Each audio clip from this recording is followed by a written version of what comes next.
In mid-March 2026, China released a document. It sailed through the National People's Congress without much challenge, and no press conference was held to explain the document. But over the coming 5 years, this document will determine where your supply chain will be, who will supply your components, what is your competitors' cost structure, and what kind of technical standard your products will rely upon.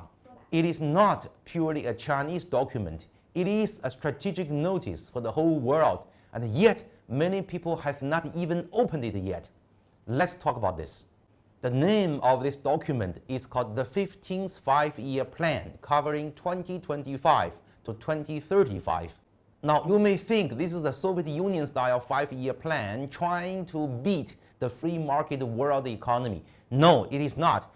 The better way to think about it, it is a forward guidance of a central bank, such as the US Fed. However, it is much, much larger in scale. The best way to understand the 5-year plan of the Chinese government is that the government is using this 5-year plan to give guidance to private actors, including private enterprises and the foreign enterprises, to channel their incentives in direction the government is saying the market economy is growing. So let's look at the track record if you don't believe this 5-year plan. In the 11th 5-year plan, the key word is renewable energy. And 5 years later, 80% of the world's solar panel production is in China. And in the 12th 5-year plan, the keyword is rapid rail. And 5 years later, 70% of the world's rapid rail is built in China. When the US Fed provides a forward guidance saying that our interest rate will go up, then private actors like investment banks all gather around this signal. They all adjust to a higher interest rate future.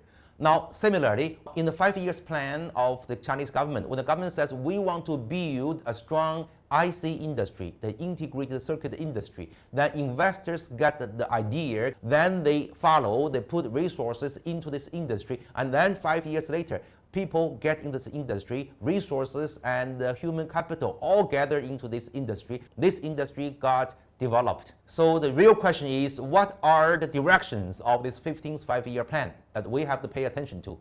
So let's analyze the most critical details of this 15th 5-year plan. There are 3 bets from this 15th 5-year plan.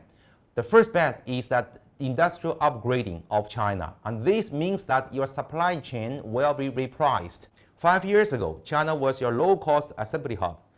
5 years from now, it may be the sole or primary source of certain critical components. Components with enough technical complexity that replacing them won't be simple. Your window to diversify the supply chain is narrower than you think. And in order to do this, the Chinese GDP growth target has lowered from, it used to be 5% to 4.5 to 5%. The lowering the speed is to try to leave room for the industry to upgrade.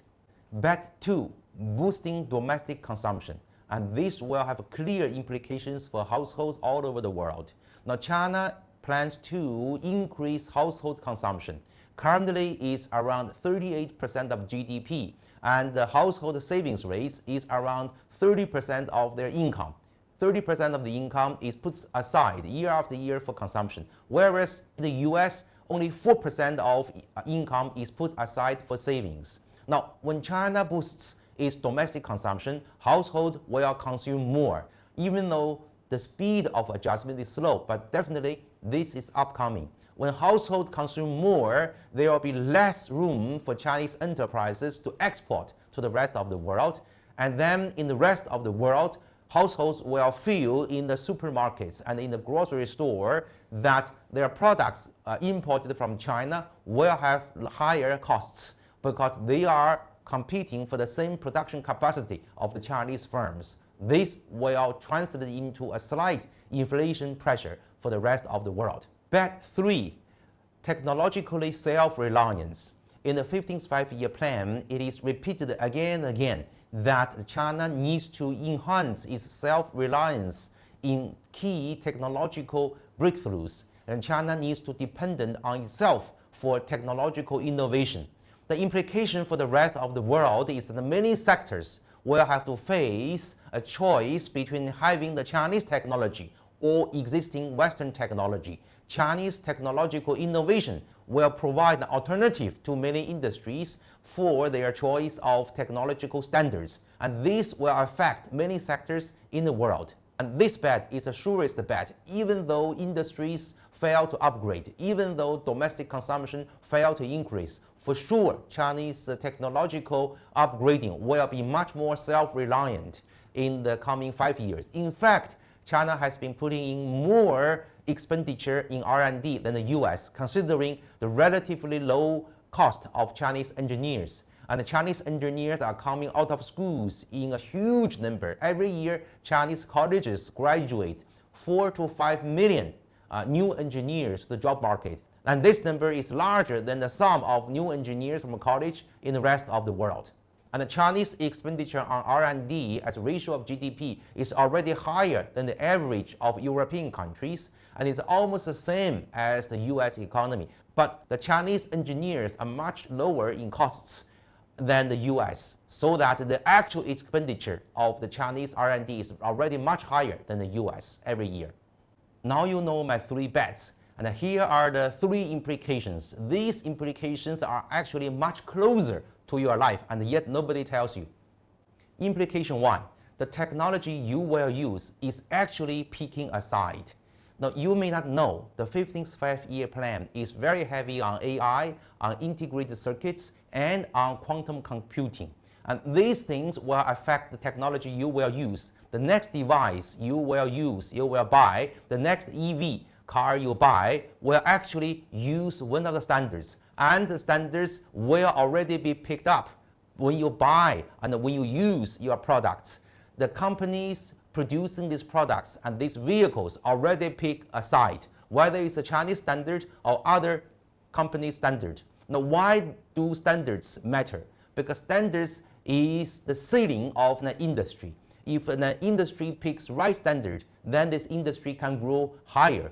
And that's the final size of this industry. And this industry picks the wrong standard, this industry or enterprises will not be able to grow as fast.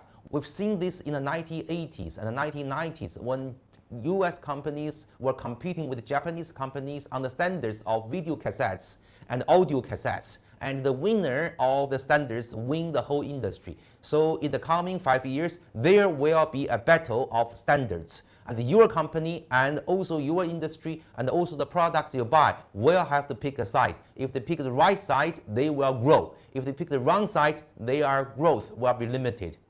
The second implication is that worldwide, the pressure of inflation will come back. Overall, for the past 2 decades or even 3 decades, inflation has not been a major concern in most of the economies in the world, especially in the US and Europe. However, this time around, in the coming 5 years, things will be different because Chinese consumers most likely will spend. It is written in the 15th Five-Year Plan, and the various policies will be in place to help Chinese consumers to consume. When they begin to consume, Chinese enterprises will switch from exporting to foreign markets to more towards serving the domestic market and leaving less production capacity for the rest of the world. And in your supermarkets, in your shopping carts, you will have to pay higher. The inflation pressure will come back to the world.